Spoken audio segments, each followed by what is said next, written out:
Hello, this is Michael Fullan from Toronto. I'm sorry I can't join you in Montevideo later in September. This is September 2018. So let's get to it. And the questions, by the way, were very thoughtful, right inside deep learning and the issues that we're grappling with across the world, really, and making progress on. So the first question was, how powerful is it to connect the curriculum to real life? That was part A. And part B was, it didn't seem as if the regular curriculum was inside deep learning compared to the curriculum that you would have as policy. So let me take both of those aspects. It's essential, as we know from the deep learning book, that this is about engaging the world to change the world. And the reason it's important to connect to the real world is, one, it connects to what students are interested in. Right now, they're not interested in something 10 years from now. They want to know what's going on in the world, how they relate to it, all of those things. So the immediacy of being connected to learning and the passion that represents, the commitment that represents, the interest, the relevance, all of those things come into play.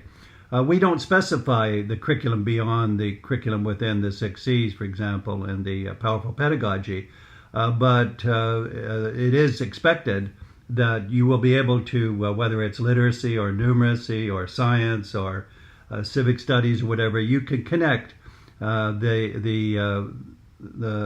substance of the deep pedagogies into that curriculum. So with the curriculum, we're not saying what the curriculum should be because every country is different, but we are saying it better be relevant to real life and you better take it into account. So it's your responsibility as implementers to integrate the deep pedagogies with the curriculum. Every country is doing that, so we know it's very doable. They're not two separate things, they're things you bring together. The second question was about the role of students in deep learning. And they are certainly, and this is something we discovered. We didn't have this as our formulation when we started 4 years ago. We have found that students want to be change agents. They want to make a contribution. Once they see the relevance, once they see their insight, once they're working in teams with others, they want to make a difference and do something that's really worthwhile. And because of this, we say deep learning, for example, it's learning that sticks with you the rest of your life. It's learning that helps you be relevant to the big issues that are facing your community, your country, the world for that matter. So this is all for the better because it draws students in, and it turns out that they are individually and in numbers powerful change agents. And the relationship between teachers and students in this pursuit is crucial, obviously, and it makes the job of the teacher. So you can see in the videos, the teacher will say, there's a video from Uruguay where the teacher says, for the first time, students are saying to me, thank you, teacher, for creating this learning that we're doing together. So this is a great breakthrough for all of us.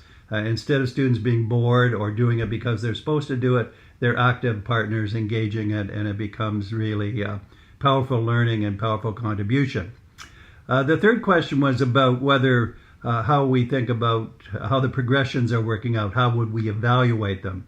We have the 6 C's, and each one has a set of rubrics, a set of going from low examples to high examples of it. And the progressions, I have to say this about it. One is they're turning out to be very powerful. When we first formulated them at the beginning 4 years ago, they were our best guesses. They turned out to be, this is for the 6 C's, character, citizenship, collaboration, and so forth. And we mapped them out. They were really kind of 80% accurate, I'm going to say. They were certainly fed into what people found to be important. And then we've just now, and this is why this question is so important right now and so timely, we've just revised and updated the progressions according to the tools, and we're publishing with Corwin a new book, Tools of Engagement Deep Learning. And this is really what we've learned together.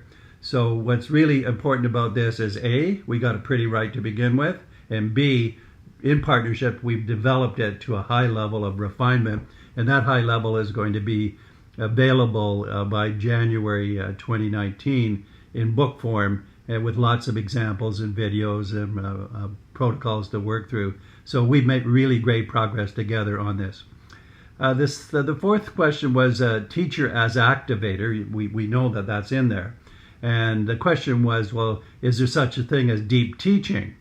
Clearly there is, but I don't think we have to label it because it's inside the definition. When we see teacher as activator and teacher as partner with students, the pedagogy, we have the 6 progressions. There's pedagogy there, but then the pedagogical model, as you know, has 4 pillars. The partnership, students, teachers, and families, pedagogical practices that are engaging, collaborative inquiry being the primary one, and then the learning environment, how would you have to change that to be effective, and then leveraging digital. Those 4 things together are really deep teaching. But let's not think of deep teaching as over here. Deep teaching is always part and parcel of the partnerships with teachers, other teachers, with students, and with increasingly with families. So that's it works. We're trying to make it work in a synergistic, integrated way. Each of the pieces are becoming clearer and more specific, and all of them together are providing a synergy that is really effective.